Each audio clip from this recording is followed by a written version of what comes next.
Jaxson throws darts, and he can do that. I have no idea where Jaxson Dart is going to go in this upcoming draft. There's always that one quarterback in seemingly every draft class. The one everyone is split on. Well, in 2024, there were 3 of those guys, Bo Nix, Michael Penix, and J.J. McCarthy. For the 2025 NFL draft, that guy is Jaxson Dart. That's an SEC QB name if I've ever heard one. And I'm just gonna get this out of the way now. His brother's name is Diesel Dart. Maybe one day he'll be in the best college names video, but this is about the elder Dart, Jaxson. Dart has the size, the arm, the numbers, the highlight reel plays, and he's only 21. But he also has enough inconsistencies to keep scouts awake at night. Dart was born in Kaysville, Utah, and he played his early high school ball at Roy High. But it wasn't until he transferred to pass-happy football powerhouse, Corner Canyon High School, for his senior year that he blew up. Before then, Dart hadn't even received a Power 5 offer, but in his senior year, Dart threw for nearly 4,700 yards, 67 touchdowns, yes, 67, and just 4 picks. He ran for another 1,195 yards and 12 scores. His team won the Utah State Championship, and Dart was named Gatorade Player of the Year in Utah. And I don't even know if they're allowed to drink Gatorade in Utah. Not to mention, he also grabbed Max Prep's National Player of the Year. Basically, he torched everyone. He finished his high school career with over 10,000 passing yards and 117 touchdowns. It was pretty absurd, but we've seen plenty of quarterbacks with outrageous numbers flame out when they play higher levels of competition. Despite offers from places like Arizona State, Dart committed to USC in 2020. The Trojans were still trying to figure things out post Sam Darnold, and Dart came in as a 4-star recruit with a solid pedigree. In his freshman year, he got his first real action in dramatic fashion, coming off the bench against Washington State right after Clay Helton had been fired. Dart threw a pick on his first drive, then settled in and carved up Wazoo for 391 yards and 4 touchdowns. It was the most passing yards by a US QB in their debut, breaking JT Daniels' record. Who could forget the legend of one JT Daniels? I couldn't, but things at USC were obviously short-lived. Lincoln Riley arrived in 2022 and, as expected, brought Caleb Williams with him from Oklahoma. Dart saw the writing on the wall and entered the transfer portal. Not long after, he packed his bags and enrolled at Ole Miss. Lane Kiffin got himself a new QB, and Dart got himself a fresh start. Dart got a fresh start. If Dart had a fresh start, that would be a different problem. One maybe only we've seen Lamar Jackson deal with. I'm a scat man. Anyway, Dart came to Oxford, didn't accept any NIL money, and he didn't hire a marketing agent until he was named the starting QB. This was still a 19-year-old kid, and he'd already been displaced from his first college, and not by choice. But sometimes things like that work out for the best, and that was the case for Dart, who was about to hit the bullseye. Okay. Oh, fuck. Speaking of hitting the bullseye, today's episode is sponsored by Underdog. Use my code THATSGOOD or TGS when you sign up at Underdog. The QR code works as well. Look, Underdog's my favorite place to play daily fantasy. I love playing in the summer with their best ball tournaments. They have pick'em games where you're guessing player stat totals. Underdog's been rocking with this channel for close to 3 years now. We're about 400 signups away from hitting 6,000 total signups this year with Underdog. If we hit 6,000 signups, I get an insane bonus. And if I get an insane bonus, I'm sharing that money with the guys who make this channel run, Johnny Barks and Will Keys. They're each gonna get $6,000 bonuses, so don't do it for me, do it for them. We'll do it for Johnny. Well! Maybe you don't like this stupid mug, but you can fuck with Johnny and Will and help them out as we try and build a freaking empire here. Starts by showing Underdog we don't mess around.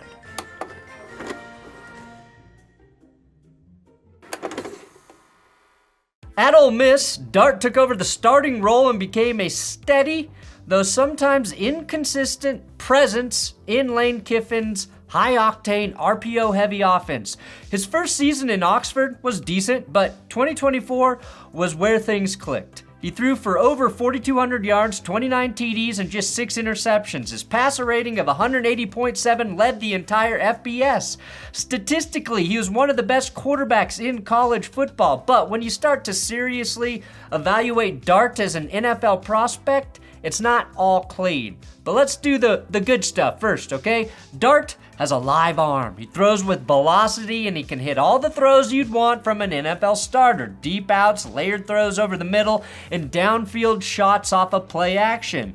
His deep accuracy isn't perfect, but when he's on, it looks effortless. Ball gets snapped at the 38-yard line, and we're gonna launch this ball like with the receiver. Hold. Ball gets dropped to like the 26, 27-yard line. So you're talking 30, almost 38 yards, perfect. Best deep ball thrower in the draft. That's good coverage. He's also athletic and mobile, a real threat when he gets outside of the pocket. He averaged nearly 7 yards per scramble last season and routinely extended plays with his legs. He's twitchy in the pocket, tough as nails, darts, and can rip throws even when defenders are breathing down his neck, which is exactly what you want. If a QB is breathing down your neck, you might have a Deshaun Watson personality type. Red flag that shit. I've been a Star Wars fan ever since I can remember, and early on, Anakin was my favorite character. There's also creativity.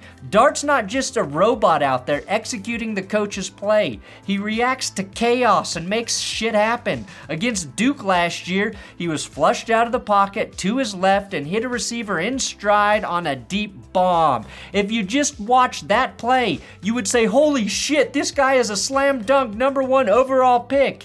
It literally did this to Duke fans. On another play versus Oklahoma, he broke contain on 3rd and long and led his receiver upfield instead of horizontally, turning a busted play into a big conversion. That kind of stuff you can't teach. It's just instincts. A very early Mahomesian kind of play, if you'll allow that kind of comparison.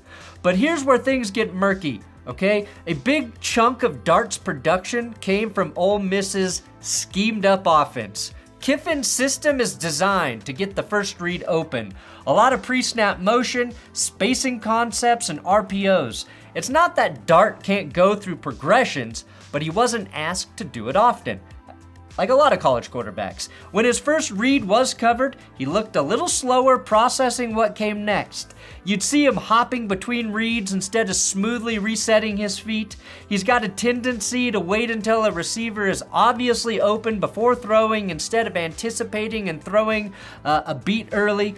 That works in college, not so much in the NFL. The windows get a lot smaller there. What they do here is nice. You have the cross action motion, then you have a big boy in the backfield, and he's just going to be pass protecting, taking the shot down the middle of the field. Look at everybody's coming up right here. You're up. He's following down here, and then you have Antoine Wells just streaking open this way. So there's the play action fake. He's looking there, boom. Right now, at this very moment, he sees his receiver. He sees him wide open. Throw the ball. He also didn't always handle pressure well, and that might be the biggest concern. His blitz recognition was hit or miss, and he occasionally held the ball too long, trying to make something out of nothing. He was sacked nearly 10% of the time against the blitz, and while some of that's on the defense, blitz, identification, and mitigation in the NFL is on the QB. When defenses disguised coverages or sent more rushers than Ole Miss could block, Dart didn't always have a plan. He missed hot reads and didn't abort play fakes when he probably should have. And then there's the late game stuff. This is the biggest concern among draft scouts. Dart has had some rough moments in crunch time, most notably against Florida, where he threw 3 straight picks on 3 consecutive drives, one of which came right after Lane Kiffin used a timeout to calm him down. And I think everyone needs a Lane Kiffin to call a timeout and calm them down when shit hits the fan in our own lives. Going through a divorce? Just lost your job? Can't find your keys? Use a Kiffin timeout. Regroup and get back at it. That's when I talked to my doctor about a couple of beers. That game torpedoed Ole Miss's playoff hopes and gave ammo to critics who say Dart shrinks in big moments. Shrinking in big moments? That's also called performance anxiety, my friend. Use a Kiffin timeout. Over the course of the 2024 season, he threw 4 fourth-quarter interceptions. His fourth-quarter quarterback rating ranked 42nd in the country. For context, Cam Ward was 6th, and Shedeur Sanders was 32nd. So obviously, we don't love that. We must isolate the clutch gene, and there's not a ton of evidence that Mr. Dart contains the clutch gene. It might have been wasted on his beautiful name. Still, teams are intrigued. There's a real buzz about Dart rising up draft boards, especially after a solid Senior Bowl where he looked sharp in limited reps and ran for a touchdown. At 6'2", 225, he's built to withstand NFL punishment. His tools pop on tape, and some of his advanced metrics back up the hype. He had the highest average depth of target, 11.9 yards, and led the country with 10.7 yards per attempt. His big-time throw rate was a respectable 7.1%. When you stack that up against guys like Sanders and Ward, Dart actually outpaces them in several key passing categories.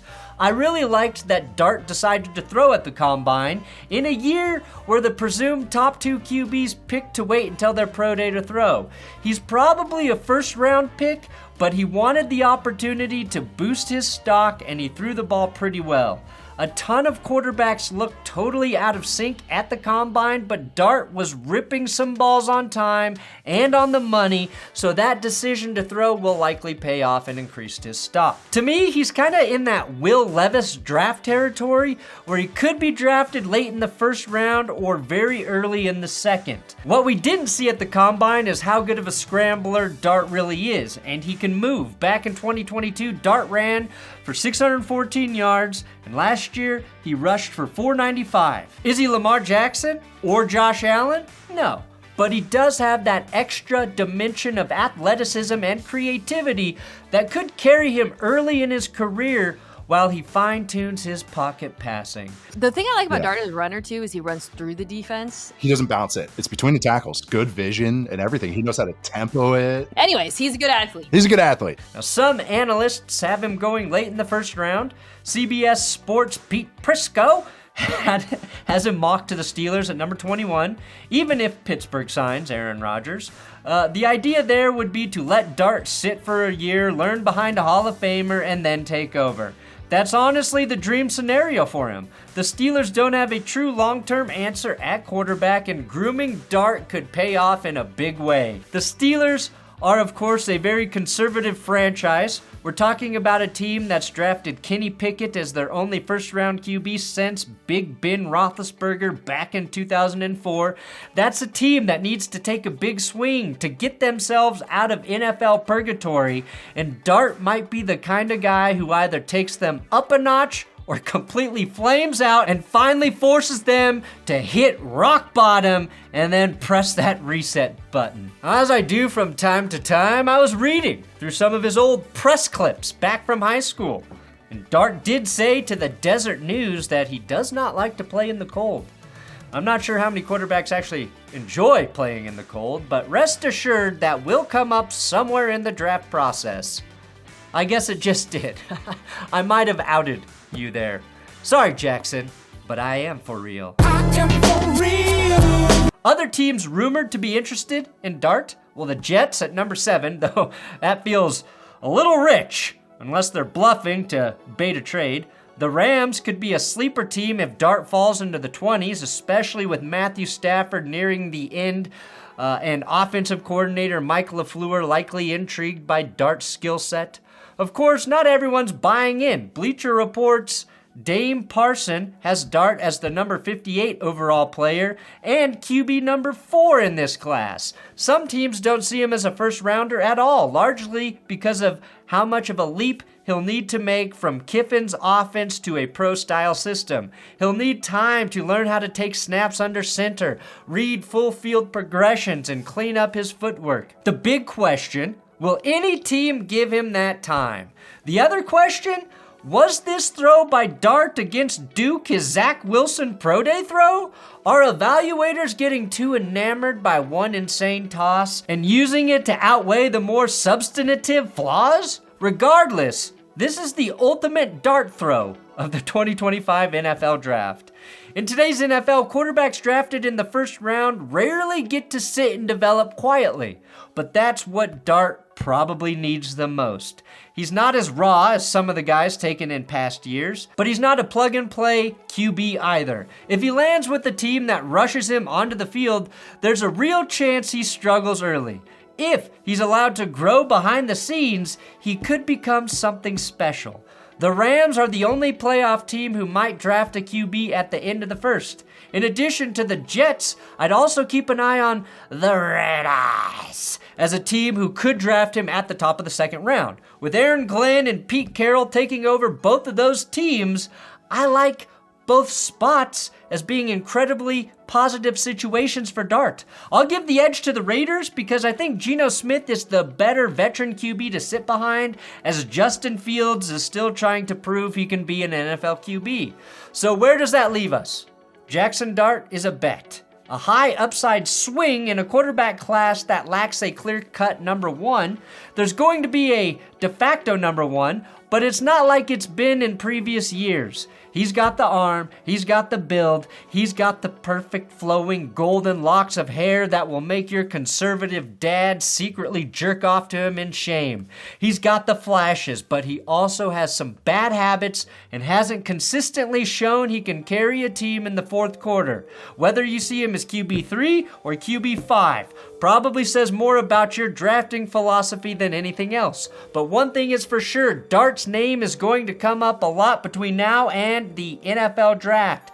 He's not the safest pick in the room, but in a year where safe doesn't look all that promising either, he just might be the swing worth taking. That's kind of what I like about him as a prospect. It's a down year for QBs, so I think the thing to do is just go all in on someone with a lot of upside and hope it works out. Thanks for watching That's Good Sports. Please subscribe to this YouTube channel for continued football coverage and shenanigans and breakdown. No, bullshit. We don't break down stuff here. We bullshit. We bullshit a lot on That's Good Sports. Do you like that bullshit? I prefer to go by poo. That's what I prefer to go. I like that.